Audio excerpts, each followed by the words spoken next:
But why? Did you see the pyramid? You know the I penguin? have a photograph of it in my space here. But I did see like a UFO type thing go over the elevated station on one occasion, and at the time, Was I it the same thinking of date it- as a massive earthquake? I have no idea. Wild. No, hold on. I want to hear. Yeah, go ahead. Can you tell me about that story? I was walking back from the dark sector, which is where MAPO, the South Pole Telescope, and the Ice Cube Neutrino Detector are. They call it the dark air. They call it the dark area because of the radio silence. So I was coming back from doing my rounds over there, and it was a particularly windy day, which means there's like blowing snow moving laterally across the surface. And it was up so high that in order for me to see above it, I had to kind of get on my tiptoes and be able to look above it.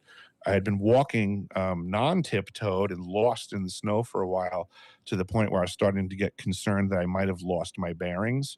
So I went to go peek up over the blowing snow.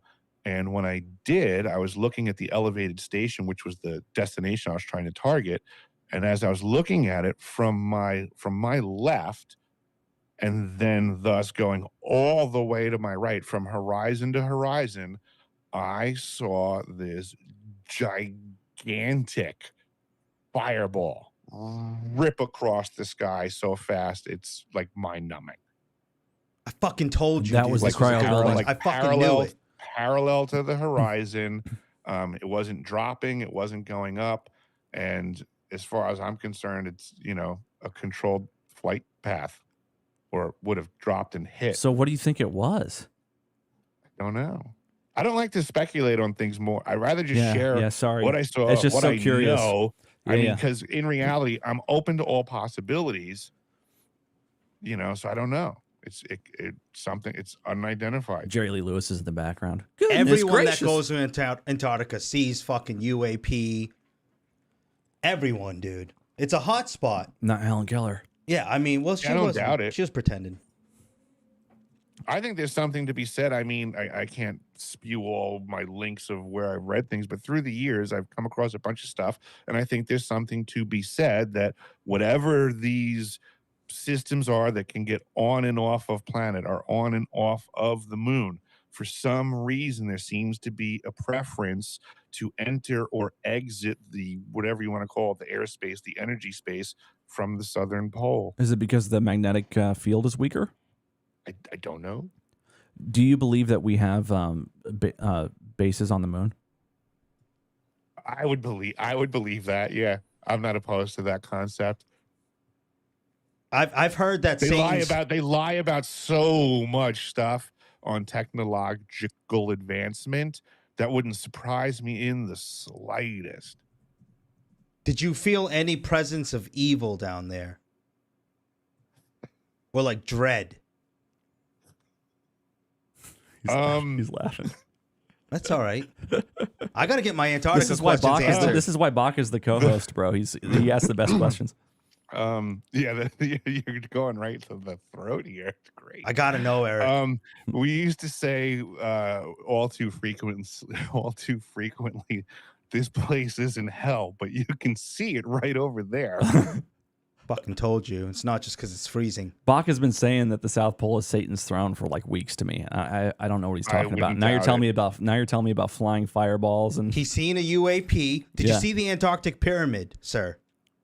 No, I did not. Did you see a Yeti? I did not.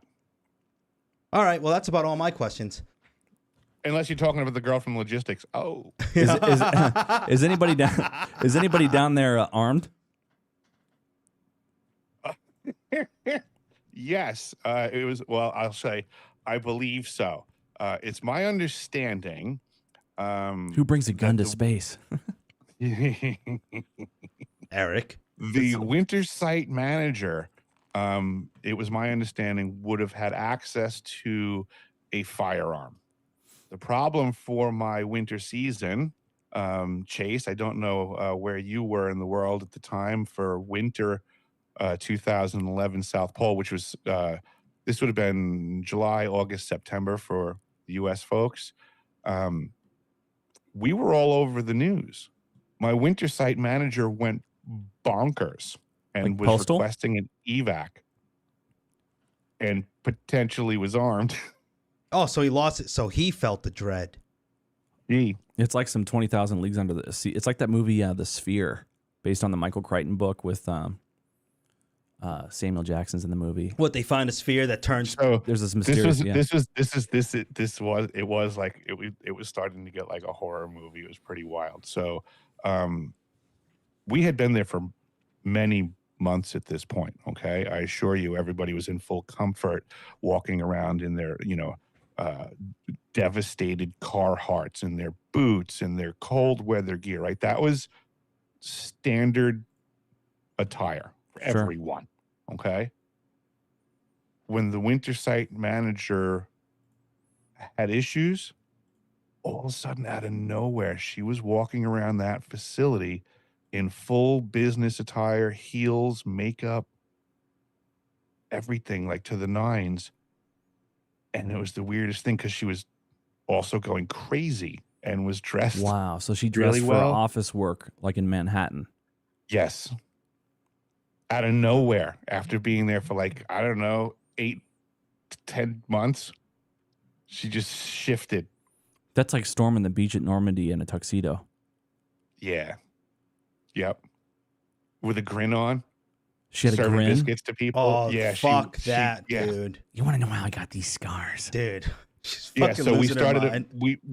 we started avoiding her, like straight up. Like we'd be like on the first floor in the mechanical room, and you could hear her clicking her heels in the second floor in what direction she was going. So we just went into full avoidance. She started calling for an evac. She made the news. She was saying the Raytheon was trying to kill her and leave her stranded. Could be Havana The syndrome. wild thing.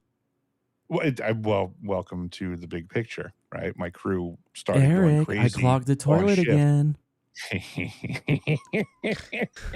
Eric, Eric, come in here. let me show you. It's me. uh, But you don't. Do you think it was the isolation, or do you really think that it was potentially something else going on? I there? think there are a multitude of factors that Yeah. impact everybody differently. Yeah, weak magnetic field, resonating frequencies, isolation, weird hours with the sun up or the sun down, right? She was not the only person to be negatively impacted during my winter season. And there are reports from other crew members that have spoken, some that I haven't even spoken to, so I don't know, that have the symptoms. Crew members on my team have already passed away that are way too young to pass away. It's already more problematic than it should be. Wow. Well, I'm sorry you had that experience, man. Understood. I appreciate that. I'm just trying to do the right thing for the people that are negatively impacted from my crew. And now the more that I learn about this stuff and I realize, yes, my crew is negatively impacted because of the proximity to which we were working to the equipment. Look, I'm not mad at the crew, but it's negative 80 degrees Fahrenheit. Yeah. But the reality is now that I know what these systems are and who can be targeted and who else can be negatively impacted, it's time to, pull the veil back on decades and decades and decades of deception and fraud. And excuse me for saying it, but classification of knowledge. Yeah. I mean, that's absurd to me. Just insane what's going on. We're learning that physics and math have been classified. Like what? Can you is classified? Yeah. Physics is a national security issue. Eric Weinstein's been talking about that for a long time. This way. We can't be forced to trust other people to say this is all you need to know. There's no way. This can't be that way.